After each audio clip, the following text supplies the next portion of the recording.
అంటే morning US report influence అయ్యి చూసారా మామూలుగానే చూసారా? ఎలా ఉంది మరి? ఫోన్ చూసుకుని మాట్లాడుతుంది మాల్ స్టేటస్.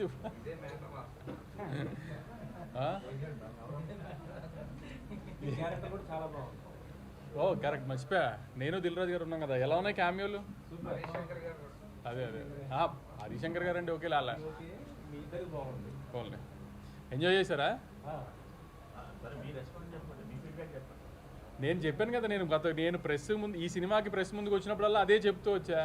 ఇవాళ చాలామంది ఎర్లీ మార్నింగ్ ఫస్ట్ యూఎస్లో షో అయినప్పుడు ఫ్లో లేదు, కొంచెం అతుకులుగా ఉంది, సీన్ల కోసం ఆమె కథ రాసినట్టుంది, ఇది అది నేనే చెప్పాను కదా. అదేదో పెద్ద సైంటిస్టులా మీరు కనుక్కున్నట్టు చెప్తారండి మళ్ళీ ట్విట్టర్లో. మీడియా కాదు ట్విట్టర్లో అదేదో మళ్ళీ ఎందుకు, నేనే కదా అందరికి చెప్తూనే వచ్చాను కదా. నేనేదో అద్భుతంగా సాగర సంగమం తీసానని నేను చెప్పలేదు కదా. ఒక కామెడీ ఫిల్మ్, సిల్లీ ఫిల్మే తీసాము. One line Anudeep style one లైనర్స్తోనే చెప్పాము మేము కూడా.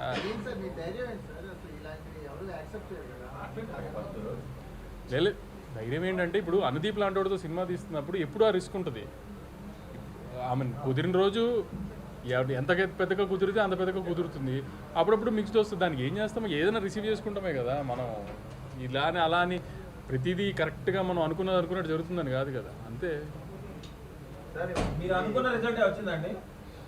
నేను కొంచెం డివైడ్ ఉంటుంది, ఎందుకంటే రివ్యూవర్స్కి వీళ్ళకి నచ్చే సినిమా తీస్తున్నానని నేను డెఫినెట్గా అనుకోవాలి. ఎందుకంటే అంటే ఒక సినిమా కావాల్సిన గ్రామర్ అయితే లేదు, అది లేదని తెలిసే తీసాము, అదైతే లేదు. సో రివ్యూవర్స్కి వీళ్ళకి నచ్చుతుందని అయితే అనుకోలేదు ఎప్పుడు. కానీ ఆమె రెగ్యులర్ పబ్లిక్ కూడా ఇటు ఎడిట్ ఇలా ప్యాచీగా ఉంది ఇది అది అంటున్నారు. అసలు అది ఎడిట్ ప్యాచీగా ఉండడానికి తీసుకుందే అలా బ్లాకులు కాదు, ఒక కథని ఫ్లోగా తీయలేదు సినిమాని అసలు. సో అది మరీ అంత డీప్గా టెక్నికల్గా చూశారు. నేను ఫస్ట్ నుంచి అదే చెప్తున్నాను కదా, మీ అందరికి వచ్చి నవ్వుకుంటే వెళ్ళండి, ఖచ్చితంగా మ్యాక్సిమం నవ్విస్తానికి ట్రై చేసి నవ్విస్తాడు, అది దీపనే చెప్పాను నేను. దానికి ఎంతవరకు ఆమెను సాటిస్ఫై చేయగలిగాం లేదో చూసుకోవాలి అంతే. ఇంకా ఈ సినిమాల వరకు కొన్ని సినిమాలు అంతే కదా. అది నిన్న కూడా చెప్పాం కదా.